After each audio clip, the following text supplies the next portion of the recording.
Hi, and welcome to the Boat Princess podcast. My name is Nikki Vo, and I'm your host. I'm a boat owner, a marinas owner, an international conference presenter, and a huge advocate for boating. I'm sharing the stories from every nook of the boating industry with the intention of encouraging more women to join me and for more women to get behind the helm too. I want to share the experience and opportunities of boating, of the boating industry, and I want you to join me as I bring the conversations and answer all the questions you've had. Boating is not just for the glamorous and rich and famous. It's full of beautiful and interesting people making the most of our natural environment and getting out there enjoying the waterways. So let's let off the lines, take over the helm, and escape to the world of boating.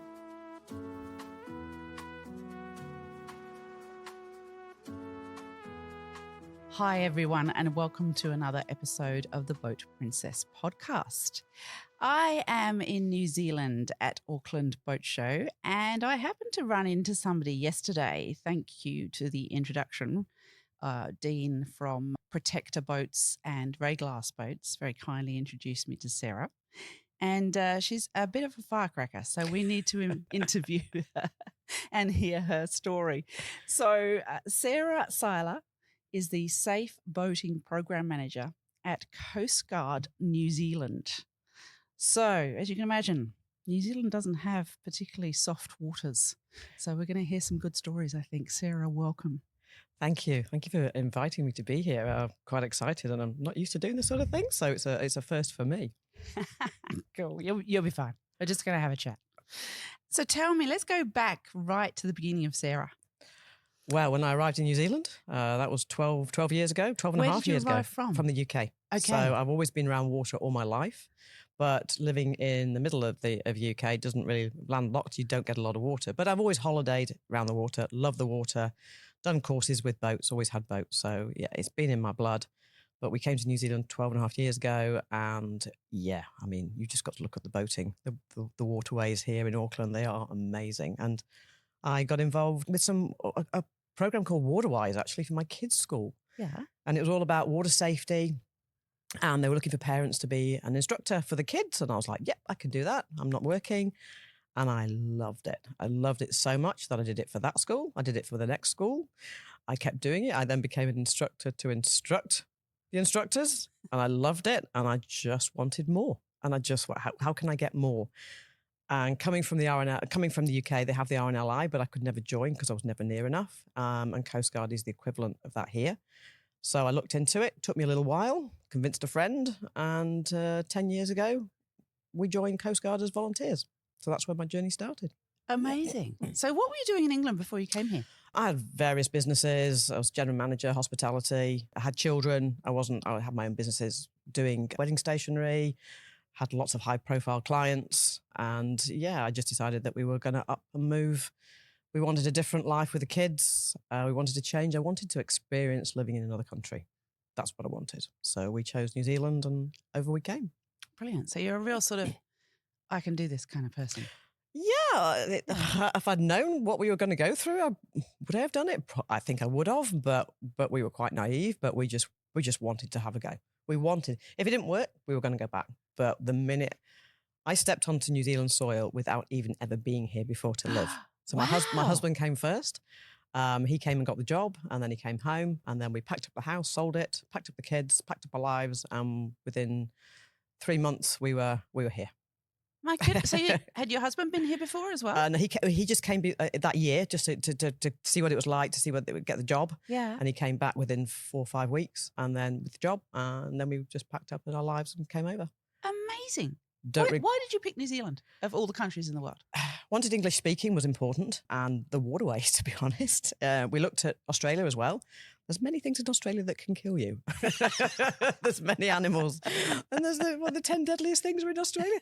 But then we were looking at Australia, to be fair. But I think the pathway just became a bit clearer with New Zealand.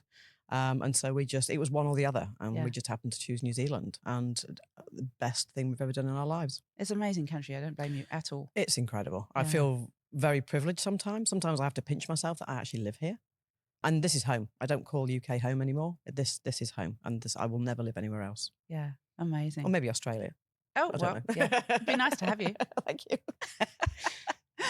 So, okay, so you're doing this, you're teaching these courses, got excited about the water, you've joined. Yeah, as a volunteer. As a volunteer. Yeah, so that's when I started my pathway to, I thought I had quite a bit of knowledge around boating because I've done courses, I've done RYA courses in the UK. But when I joined Coastguard here, I had very little knowledge. I learnt a lot. And then over the years, I just kept going out, had a lot of fun, joined a crew, learnt lots, just enjoyed it. And so give me a day of being a volunteer in the Coast Guard. It depends on how active you are, but for Auckland Coast Guard, because that's the unit where I am, we are probably the busiest unit in the whole country, and we're rostered all throughout the year. So I knew where my roster was. But as the training started, I kept saying to my husband, I'll be once every 4 to 6 weeks, I'll be out there. No, I was out there twice a week. Wow. While I was learning. I was just pushing, because it was quite hard to get what they call qualified at the time. And I just kept pushing and I kept pushing. I kept wanting to go out on the boats. But then the easiest thing was to be out on duties. You know when your duties are, but they happened to be weekends. And at the time I wasn't working. So I was like trying to keep my weekends free because Paul was working.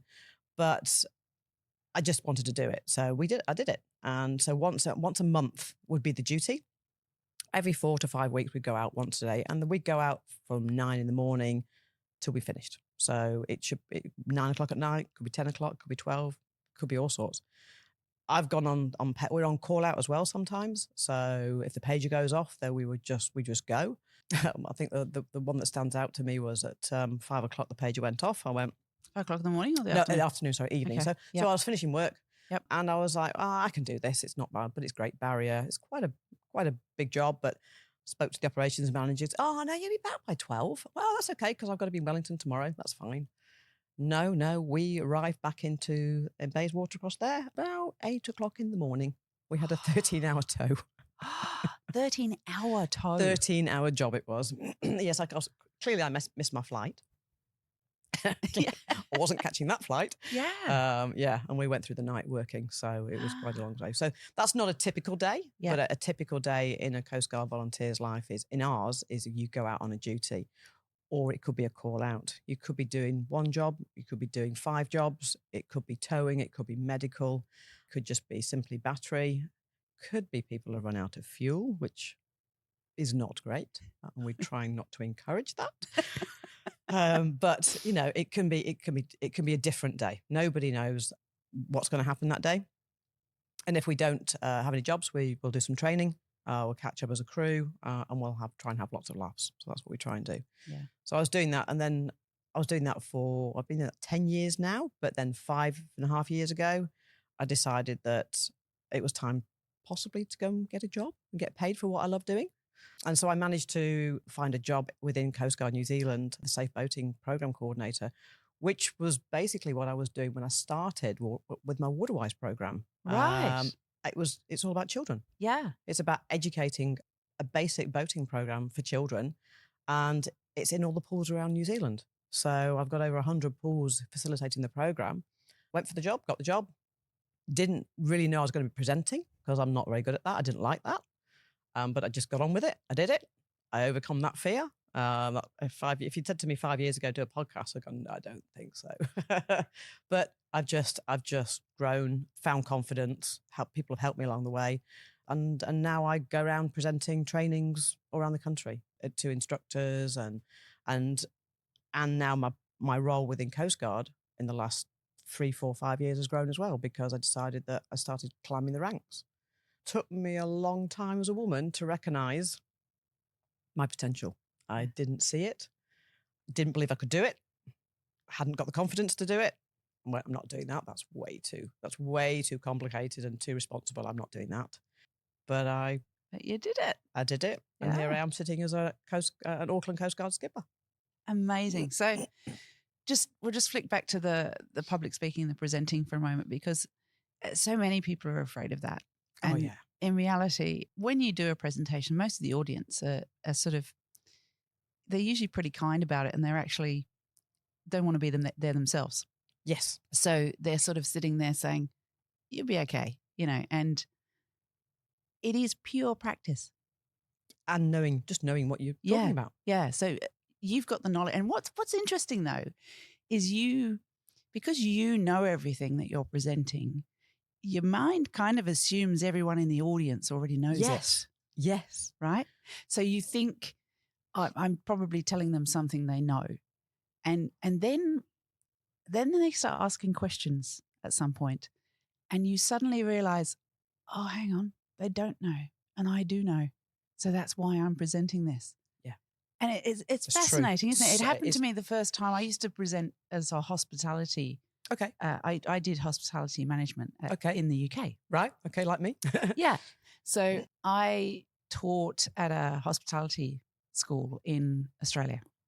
And the first time I did a lecture, and it was at young adults, the first time I did a lecture, I thought, surely they know all this.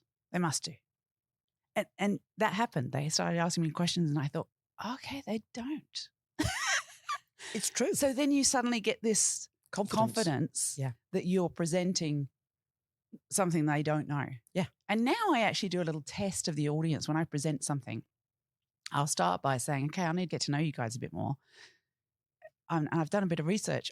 Sometimes I do a bit of research on the audience because you know who you're talking to. Yep. And you look up, like once I presented on how to look good on LinkedIn. Okay. So I looked up all the audience in LinkedIn, and about 75% of them weren't even on it.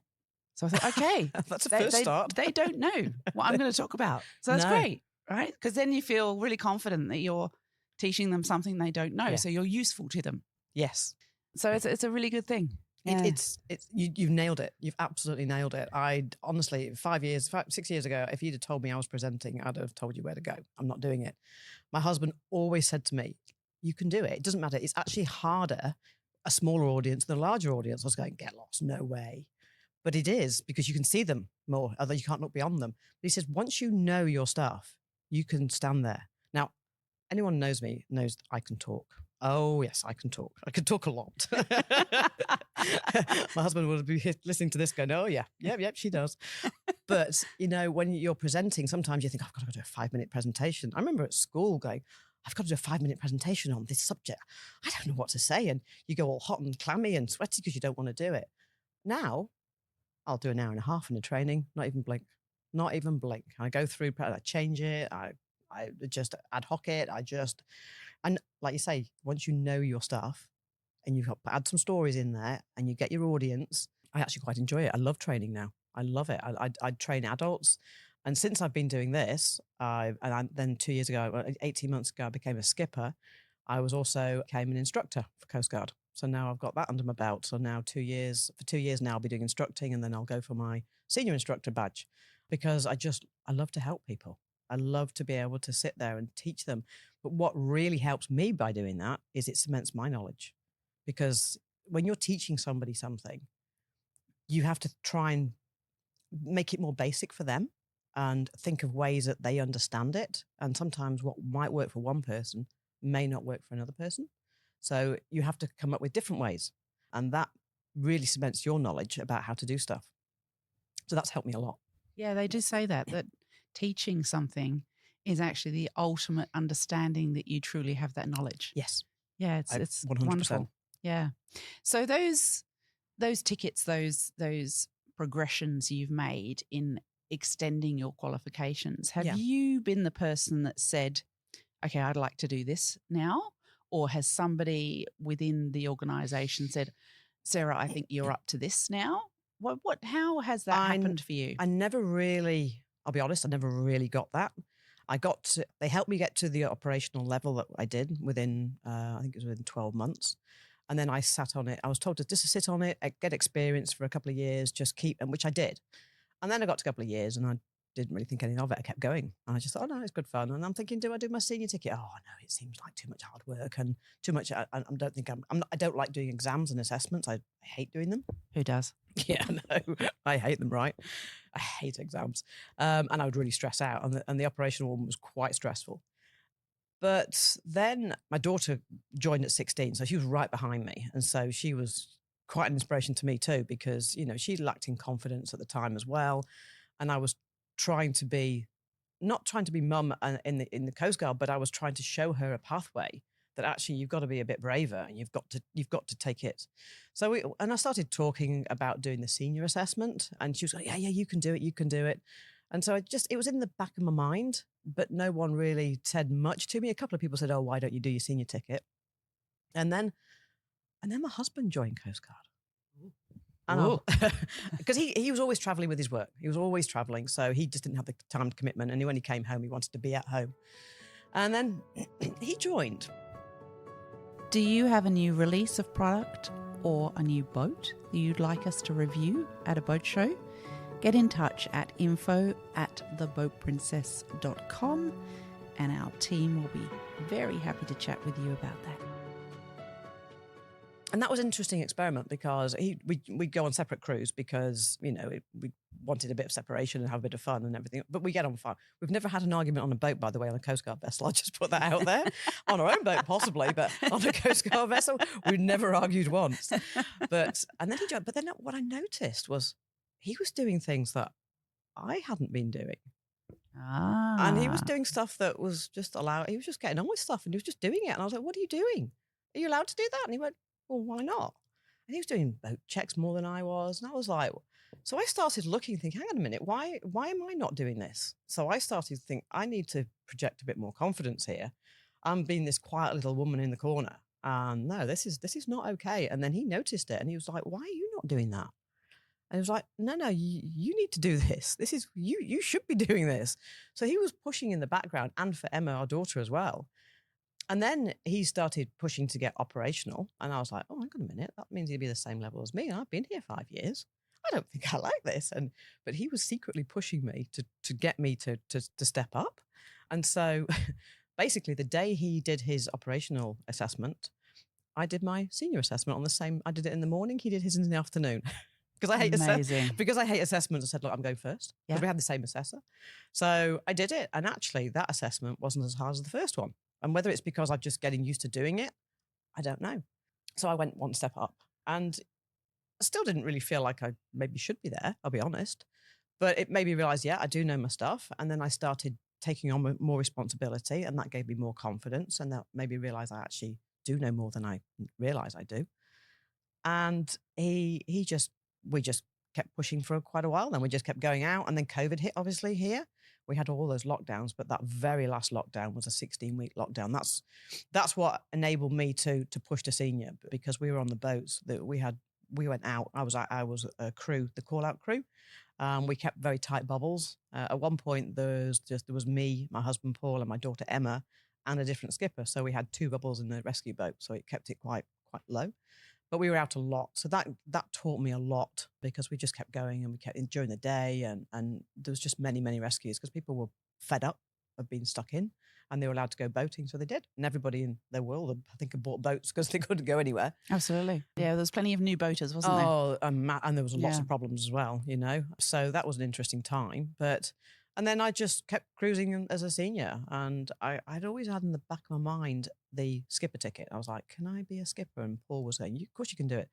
There was a couple of people in Coast Guard that then said, look, why don't you do this? And there were a couple of gentlemen, really lovely guys. I worked with one of them and they kept saying, you can do this. And I kept thinking, I don't know if I can. I just don't know if I've got it in me to take that responsibility in, because it's not just helming a boat, there's a lot of responsibility that goes into a Coast Guard, skipper ticket. Absolutely. So I kept going and I kept thinking about it. And I was like, I started to push back a little bit on how I thought things should be done. And I was like, I need to either do this or shut up.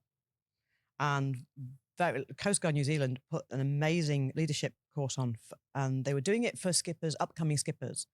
And I put myself onto it and I thought, okay, I'll just give it a go and see what it's like. And then they phoned me up. One of the ladies phoned me up and said, look, we're thinking of putting an all ladies one on, but it's going to be a month early. Would you be all right? And I was like, oh God, I don't think I'm ready a month early, but I went, okay, yeah. And so she said, can you convince Emma to do it, our daughter? So I said, yeah, okay, I'll speak to her, because she was also senior at that time. So we did this all ladies leadership session, a long weekend. It was full on, but boy, did we have fun. Oh my God. Sunday afternoon, I turned around to my daughter and went, that's it, I'm doing it. She said, me too. We're going to do it. All ladies, we worked together. it made us realize how different ladies think and how collectively we think. We're a bit more adaptable. We can be pretty resilient too. And I went, I can do this. So I gave myself some timelines. This was May. I gave myself some timelines that I was going away to Canada for a wedding in September. I said, right, I need to have my exams done. So I did. I had them done. And then I did my skipper assessment in the November. So I did it within 6 months.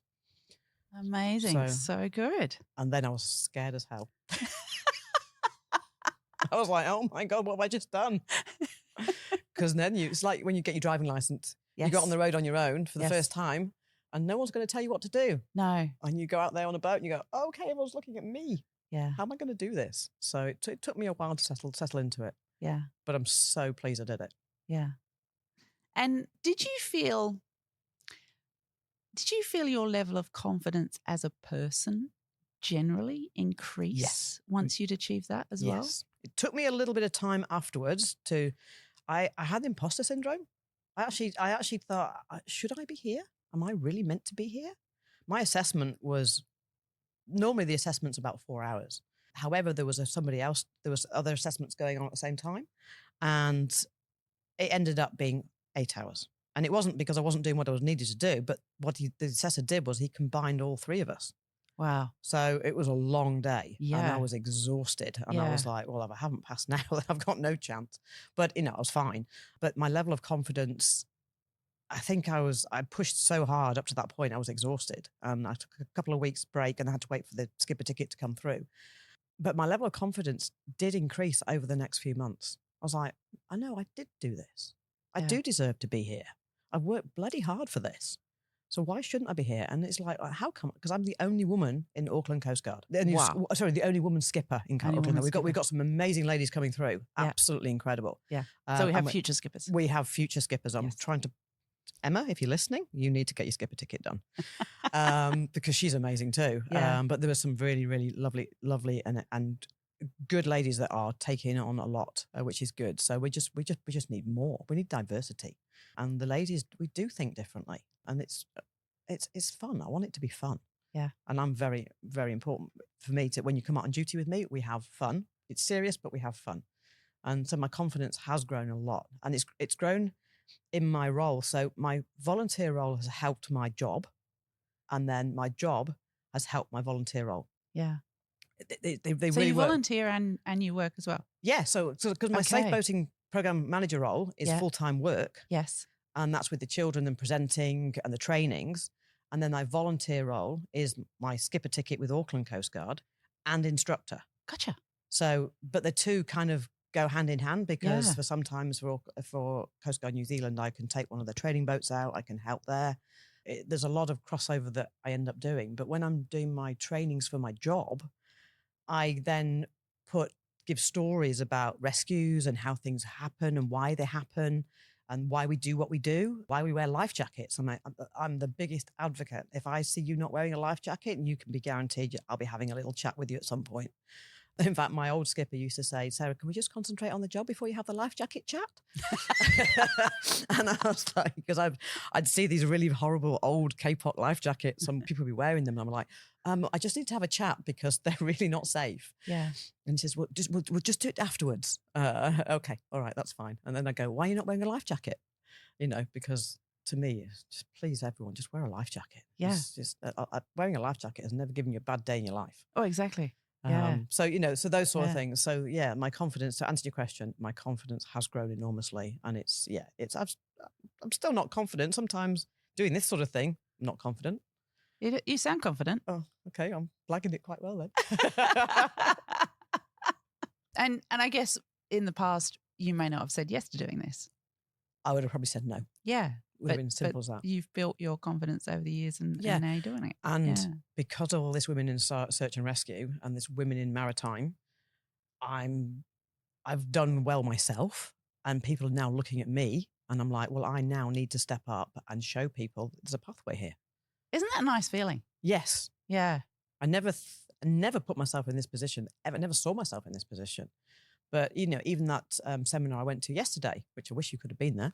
I know, I wish I'd known about that one. Yeah. But I was very fortunate last year to go to a women in search and rescue training in Finland. Oh, amazing. So when I became a skipper that month, the International Maritime Rescue Federation, of which New Zealand, Coastguard New Zealand is a member of, I think there's about 62 countries around the world, but they were doing a women in SAR, women in search and rescue training in Finland, just for women. It was their second one they'd ever done. And they were looking for expressions of interest for skippers or people who are going to achieving skipper. And I went, oh, that's me. I can apply.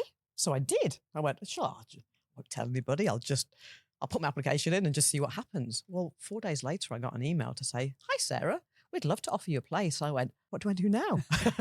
I wasn't expecting this. I just didn't even think of it. I sent the application off and I literally forgot about it. Yeah. I was like, okay, this is going to be interesting. Spoke to my husband. He went, right, okay, well, that's brilliant. Yeah. And then I spoke to Jackie, who's our volunteer manager at Coastguard. And I said, have you heard about this Women in SAR training in Finland? She said, oh, yeah, it's awesome. We've got one of the girls from Christchurch going. I went, oh, right.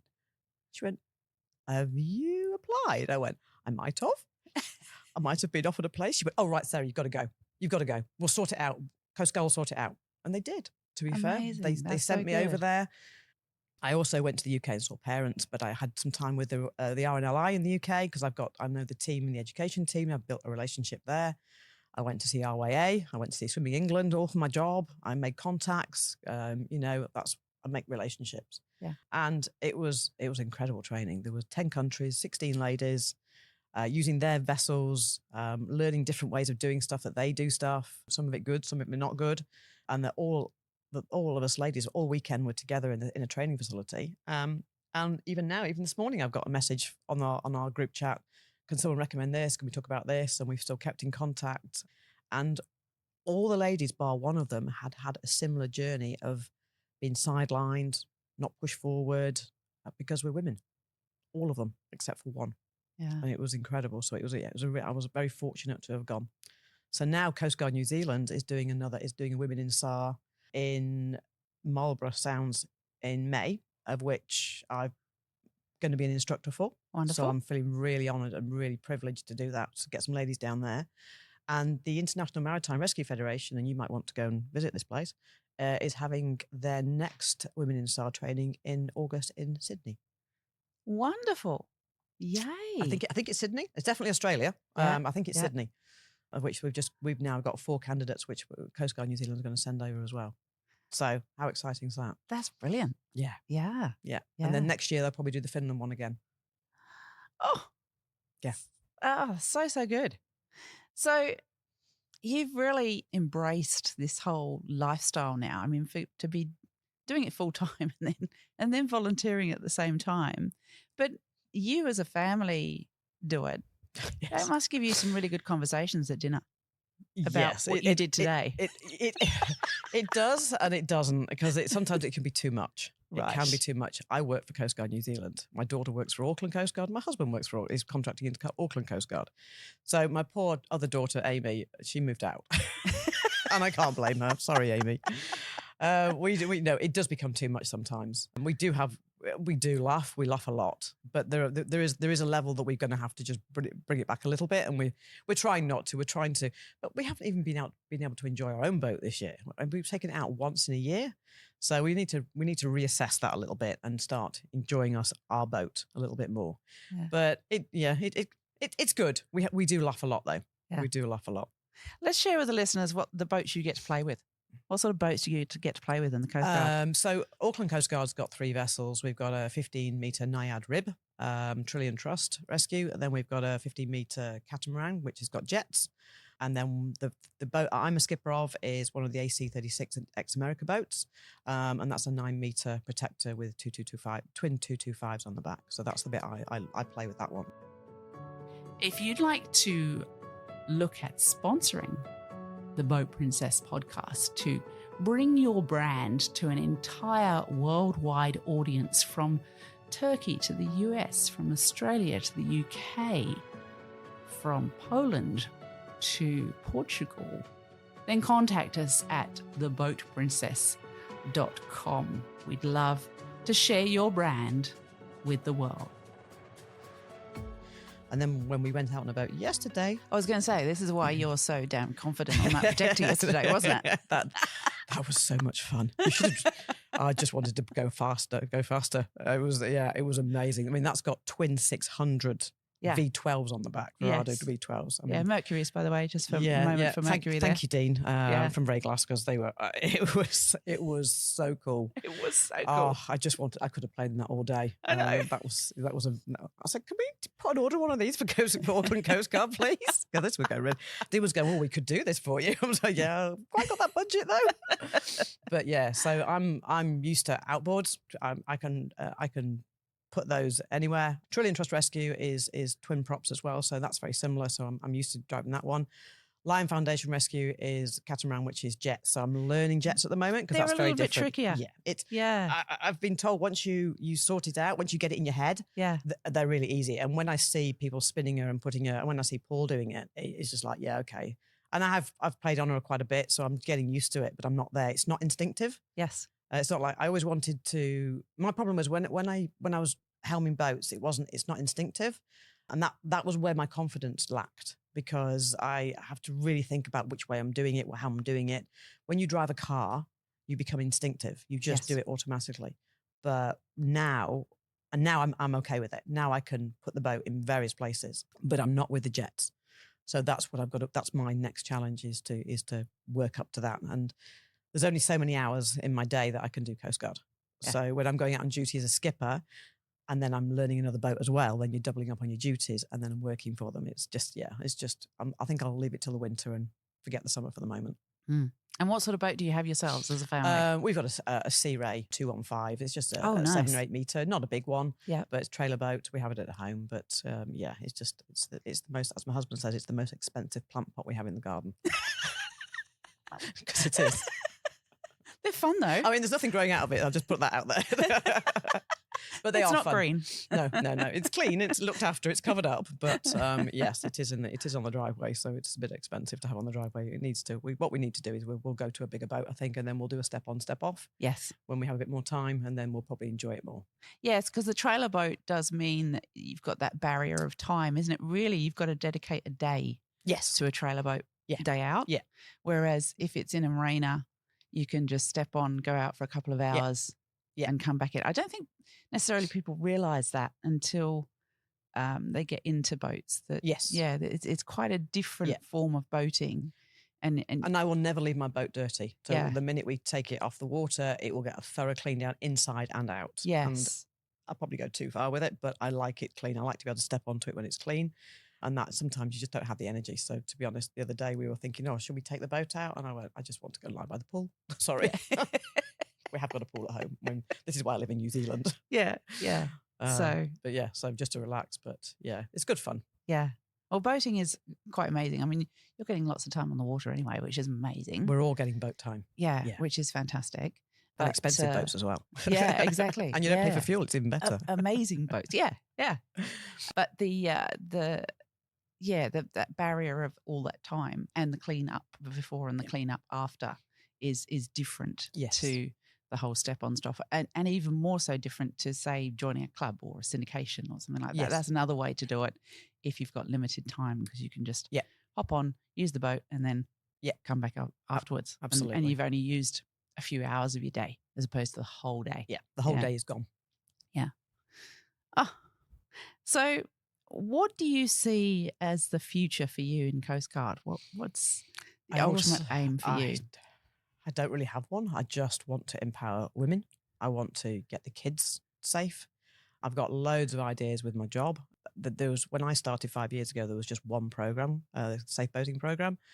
And now I've used that as the whole banner of the name of the program. And I've just launched my little skippers program, which is for preschoolers. So that's literally for 3 to 5 year olds to get into the water with a life jacket on, just learn. I've developed a term, snug as a hug. So when they put a life jacket on, they understand how it feels, because it's all about how it feels and making sure we're not scaring them. And then we've gone to I've renamed the safe boating for junior skippers. And then the next goal is to do an apprentice skippers, which will be 12 to 16-year-olds. So that'll be more of an online thing. So they learn why we do things for boat safety, just the basics. Because you know what? If some of the men did the basics, my page might not go off so much. It's as simple as that. It really is as simple as that. Because you don't have a boat license here in New Zealand, do you? No boat license, nothing. You can just go and buy the most expensive boat. And people do, and they get themselves in trouble, and they can hurt somebody. Some people have got no ideas. We have people who come into Coastguard that call us, and they just keep calling us because they keep doing silly things because they don't understand it. Yeah. So this is why we're working hard with Coastguard education, just to make sure that we educate people. Well, we've still got a long way to go. But if I can start with the children, we can do a generational change. And we've seen the generational change, because one of the biggest drowning numbers was 15 to 24, 25-year-olds, that bracket. And now we're not concentrating on that. Yeah. Because it's the 45 to 65-year-old males. Which is what it is in Australia. Right, okay. Yeah. Because they've gone through their 20s and 30s and got away with everything and still think they can do that and actually don't have the ability or the strength anymore. Well, this is the thing, isn't it? It's mainly guys falling out of tinnies and they haven't got the strength to get back in again, right? And they're probably not wearing a life jacket. Exactly. Yeah. I mean, there was one gentleman last year, fell off his boat. I think he was just idling. He was fishing off it and his harness broke. I think he had a full tank of fuel as well on his 40-footer, and his boat just kept going, and he was left in the water. Bless him, not able to catch up with the boat and no life jacket on. So fortunately, the weather was a beautiful day, but for 24 hours he was in the water for, and only because there was another boat, probably in some distance away, couldn't hear him, but he had a smartwatch, so he was flashing it into the sun and kept. And they saw the flashing from a distance and went to investigate, and they found this gentleman in the water. Oh my goodness! And he was very lucky to survive, and he said he'd do it very differently next time. He's learned a big lesson, and those are the sort of people we should be using as examples, because if he steps up, he's told his story, and fair play to him, because that would have been a traumatic experience for him. Absolutely. But we should be learning from this. We should be, we do bar seminars. So there's a team that go around all about bar crossings.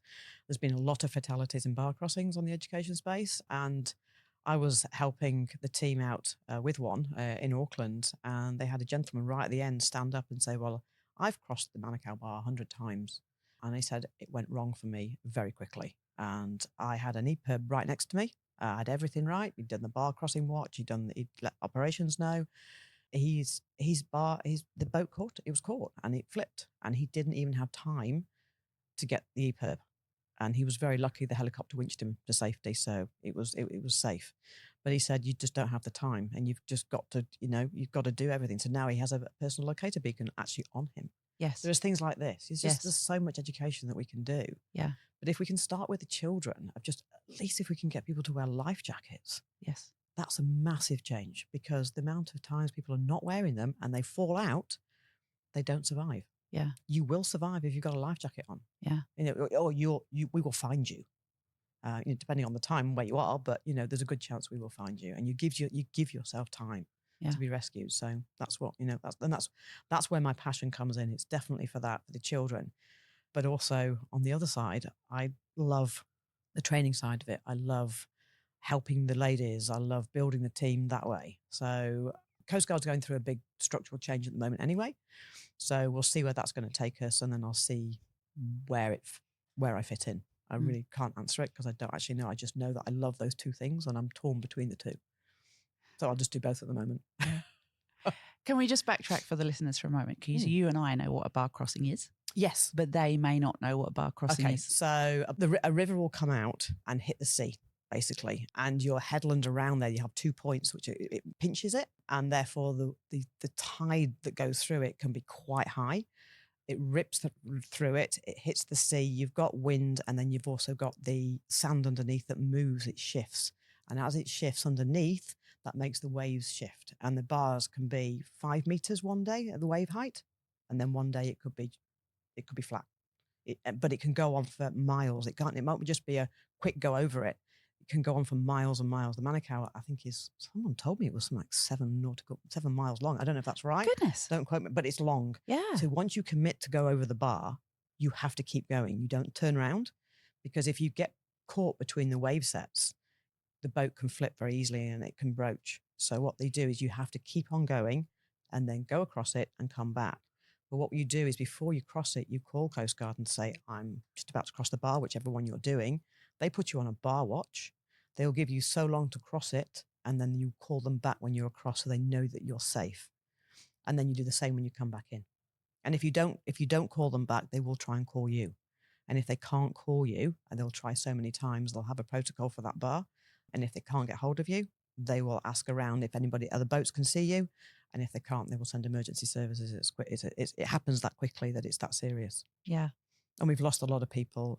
I say a lot. There's been quite a few deaths on bars, especially on the Manukau bar, which is in Auckland on the west coast. It's quite treacherous. Yeah.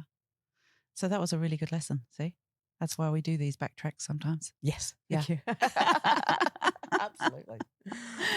So what is the most frustrating call out for you? Running out of fuel. Yeah, I get that. I just find that the most frustrating. It's stupidity. I mean, don't get me wrong. Things can happen. You can get fuel blockages, fuel filters, anything like that can happen. But when you actually run out of fuel, before you take your boat out, fill it up. If you've got a problem with your fuel gauge, fill it up. Then you know how much you've got. And the thing is, it's happening more and more and more. And we need to encourage people not to do it. And, if that encourages people we sting them in the pocket a bit more, then I'm okay with that. Because you know what? If I travel around the country, I hire cars. If I take my vehicle back empty and I'm supposed to have it full, they will absolutely gouge me in my pocket. Yes. For not filling the car up. Yes. They'll charge me a premium and they'll charge me for filling it up. So we shouldn't be. We should be doing the same things that makes people responsible for that. Yeah. Yeah. So that's probably the one thing that does trigger me. Yeah. Fair enough. Sorry. No need to apologise. Again, it was a good lesson. Well, you think about you're calling volunteers out of their lives. And at the moment, we're getting quite a few with Auckland because we are so busy.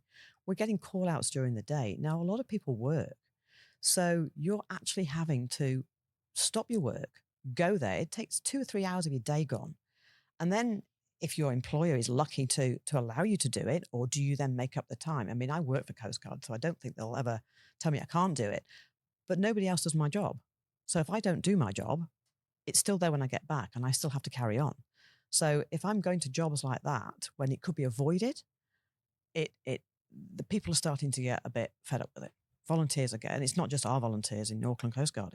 I go around the country, and whenever I go into a different area, I go and connect with the unit as well, and I go and say hi to them, and they're saying the same things. It's just very, very frustrating. So that seminar you did yesterday with women in the industry, were there any particular takeouts you took from that? Yeah, what we're trying to do is get in the education space more, because some of the ladies were saying, would anybody come into schools? Well, I'll put my hand up straight away, because why would I not? It's not just about wearing a life jacket. This is about the industry that is so male dominated. I told you early on about a comment I heard at the boat show yesterday that 2 gentlemen walking in front of me saying, well, for an exhibition for men, we're in a boat show. There's not many men's toilets. How can that be?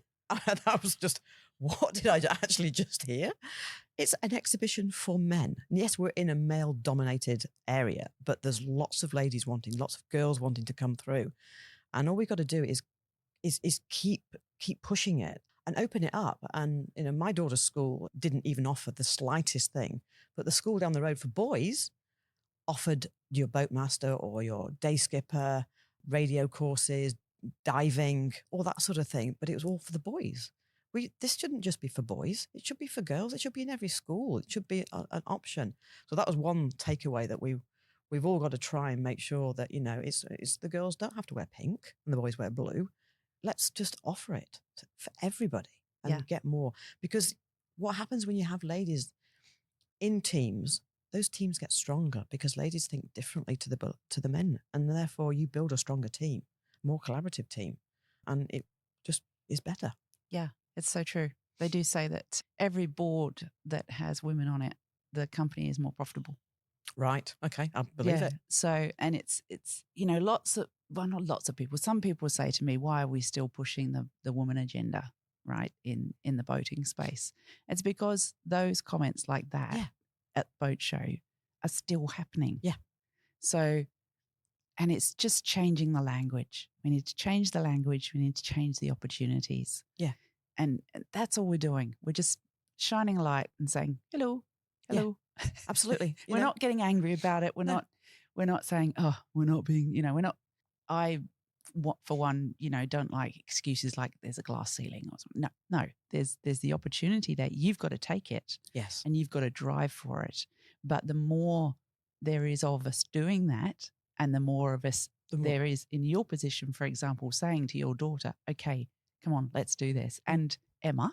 Yep. Yeah. Right. Yep. Emma. Yeah. The more there is that of happening, the better it will be. And it's just a little tiny changes all the way through. Yeah. That just progress beautifully. Absolutely. We just need the more opportunities there, and the more opportunities, you'll more people, and the more diversity you'll get. And I'm not for having an allocation of women, and you only got you have to have that job because you're a woman. I don't agree with that. No, it's I got don't to be agree on with that either. ability, because all that does is it degrades us, because you got that job because you're a woman, and I've worked bloody hard to get there. There's nothing worse than hearing that. Yes. So that also has happened. I've heard of it happening in various organisations, that there are women being put in positions where they're not ready for it, and just because they're a woman, they have got it, and that's not okay for them. It's not fair on them, because they then become under pressure. It makes us look bad, and then themselves look bad, and then it proves that women are not capable. But we are capable, very capable, and so they should be built up. They should be helped up to get there, but not just put there. Absolutely. So, yeah, totally with you on that one. Totally with you. This has been an amazing conversation. Thank you so much, Sarah. Oh, thank you for the opportunity. I'm not sure I want to listen to it afterwards, but no, but thank you, because the work that you're doing is getting this out there for this women in maritime is not going away anytime soon. It's just getting bigger and bigger, and if I can help in just a tiny bit in that area, I will do everything I can. Wonderful. Thank you so much, Sarah. Is there anything you just want to say before you go? If anyone's thinking about going into the maritime industry, do it. Take the space, own it, and give it a go. And don't be put off by anything. Just go and find a mentor that can help you through it. And if you're in New Zealand, call me. What a wonderful way to finish. Sarah, thank you so much for being with us. Thank you for listening, everyone. And we will see you on the water soon. Thank you.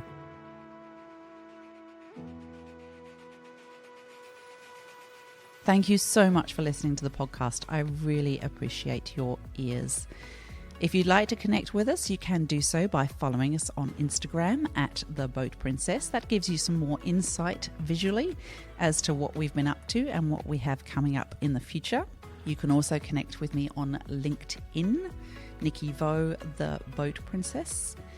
And of course, a lovely way to connect with us and stay connected with us is to sponsor the podcast, sponsor our events, or just get involved with a collaboration with us in a way that we can both support each other to allow others to rise in the industry or be educated in the industry, or just feel comfortable about being in the industry and being supported. So I really look forward to collaborating with any businesses out there that would like to associate their brand with ours. And of course, a simple sponsorship is to place ads on the podcast or sponsor our events, because of course we do some amazing events throughout the year, and they will increase as time goes on and sponsorship increases. Networking within the industry is of course incredibly important, and especially for women, because one, we like to support them, and two, because every now and then having a female dominated event is a nice thing to have. So we really appreciate the sponsorship of those events. You guys, I really appreciate you listening to the podcast. I thank you so much for doing so. I would love it if you could review the podcast, and that will extend our reach. And until the next episode, I'll see you on the water soon.